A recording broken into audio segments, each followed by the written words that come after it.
हम सभी अभी तक ये तो जान चुके हैं कि हम जिस दुनिया में रहते हैं और अपने आसपास जिस दुनिया को देख रहे हैं, इसमें शायद कुछ प्रोबेबिलिटी छुपी हुई है कि ये असली ना होते हुए एक कंप्यूटर जनरेटेड प्रोग्राम है जो कि सिमुलेशंस की वजह से चल रहा है। अब मेरी ये बातें सुनकर आपको लग रहा होगा इस वर्ल्ड में कुछ ही लोग हैं जो शायद इस दुनिया को सिमुलेशन मानते हों, लेकिन असलियत में दुनिया में ऐसे बहुत से बड़े बड़े साइंटिस्ट, बड़े बड़े थियोरेटिकल फिजिसिस्ट, एस्ट्रोफिजिसिस्ट और मैथमेटिशियंस, इन सभी का यही कहना है कि शायद इस वर्ल्ड में एक प्रोबेबिलिटी एग्जिस्ट करती है जिसके हिसाब से हमारी दुनिया असली ना होते हुए एक कंप्यूटर जनरेटेड सिमुलेशन हो, जहां पर हर एक चीज पहले से ही डिसाइडेड हो और हर एक चीज कंप्यूटर प्रोग्रामिंग कोड्स के द्वारा ही चल रही हो। लेकिन अब आप सोचेंगे कि ऐसी क्या चीज थी जिसकी वजह से इन सभी लोगों ने हमारे यूनिवर्स मौजूद हर एक चीज को नकारते हुए साथ ही साथ हमारी कॉन्शियसनेस यानी कि हमारी वास्तविकता को भी ठुकराते हुए अपने इस यूनिवर्स को सिमुलेशन कहने के बारे में सोचा।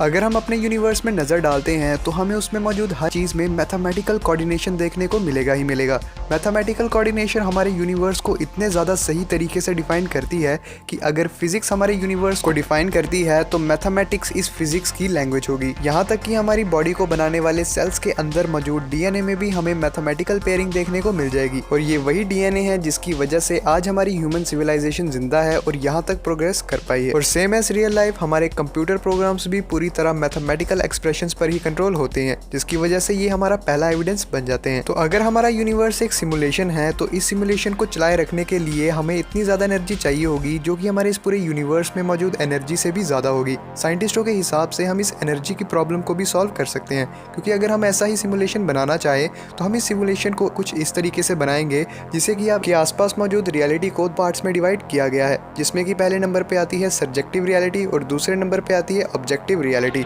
जिसकी वजह से हम अपने आसपास मौजूद हर एक चीज़ को देख रहे हैं, जैसा कि गेम्स में भी होता है, जिसमें कि आपके लिए चीज़ें तब तक ही एग्जिस्ट कर रही होती हैं जब तक कि आप उन्हें देख पा रहे होते हो या फिर उन्हें टच करके उन्हें सेंस कर पा रहे होते हो। और अगर इस बात को थोड़ा और ज़्यादा गहराई से समझा जाए तो हमारा रियल वर्ल्ड भी इसी प्रिंसिपल पर काम करता है। इसे समझने के लिए आप अपने हाथ की तरफ देखिए जो कि छोटे छोटे एटम से बना हुआ है, और इन्हीं एटम्स को हम ऐसे तो देख नहीं पाते, लेकिन किसी पावरफुल माइक्रोस्कोप जैसे कि क्वांटम माइक्रोस्कोप के अंडर ऑब्जर्व करने पर हमें ये एटम्स भी देखने को मिल जाएंगे, जो कि बताते हैं कि हमारा यूनिवर्स भी शायद सिमुलेशन हो सकता है, जिसमें कि चीज़ें तभी तक एग्जिस्ट कर रही हैं जब तक कि हम उसे देख या महसूस कर पा रहे हैं।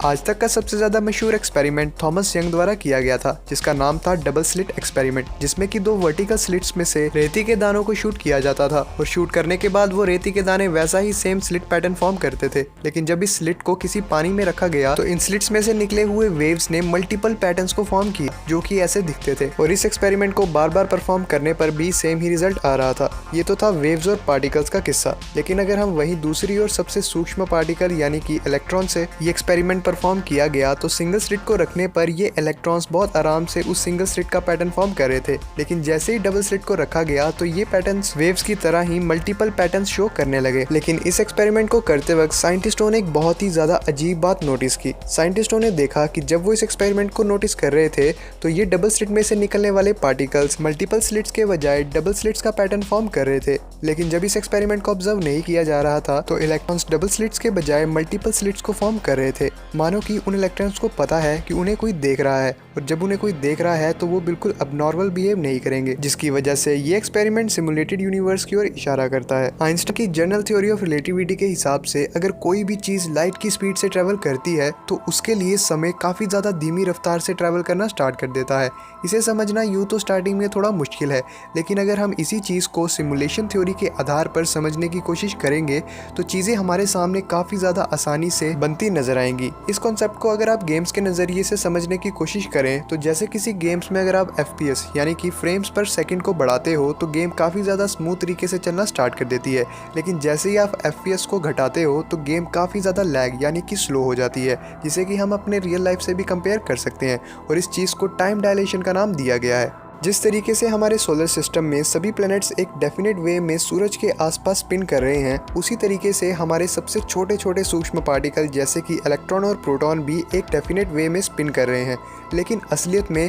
इन इलेक्ट्रॉन्स और प्रोटॉन्स को नहीं पता होता कि इन्हें किस डायरेक्शन में मूव करना है। ये चीज़ डिपेंड करती है देखने वाले की ऑब्जर्वेशन पे। जब ऑब्जर्वर किसी एक पार्टिकल को देखता है तो वो पार्टिकल एक डेफिनेट वे में स्पिन करना स्टार्ट कर देता है, और उसी टाइम पर उसके साथ वाले पार्टिकल को उसी वक्त एक दूसरी डायरेक्शन डायरेक्शन में स्पिन करना पड़ता है और इन्हीं ऑपोजिट डायरेक्शन में स्पिन करने की वजह से इनके बीच में क्वांटम इंटेंगलमेंट बनती है, जिसमें कि मोमेंटम कंजर्व्ड रहता है, जिसकी वजह से ये ऑपोजिट डायरेक्शन में स्पिन करते हैं। लेकिन अब अगर हम इन दोनों क्वांटम इंटेंगल्ड पार्टिकल्स को करोड़ों लाइट ईयर्स के डिस्टेंस से सेपरेट कर दे तो क्वांटम इंटेंगलमेंट थ्योरी के हिसाब से इन दोनों क्वांटम इंटेंगल्ड पार्टिकल्स में से अगर हम किसी एक पार्टिकल को ऑब्जर्व करें तो उसके रिस्पेक्ट में दूसरे पार्टिकल को उसी टाइम पर दूसरी ऑपोजिट डायरेक्शन में स्पिन करना होगा, जिसकी वजह से इन दोनों के बीच में शेयर होने वाली इंफॉर्मेशन को लाइट की स्पीड से भी ज़्यादा तेज़ी से ट्रैवल करना पड़ेगा, जो कि हमारी इनडायरेक्टली हमारे जनरल थ्योरी ऑफ रिलेटिविटी को भी गलत साबित करती है। लेकिन अगर हम इसी चीज़ को सिमुलेशन थ्योरी के हिसाब से समझने की कोशिश करें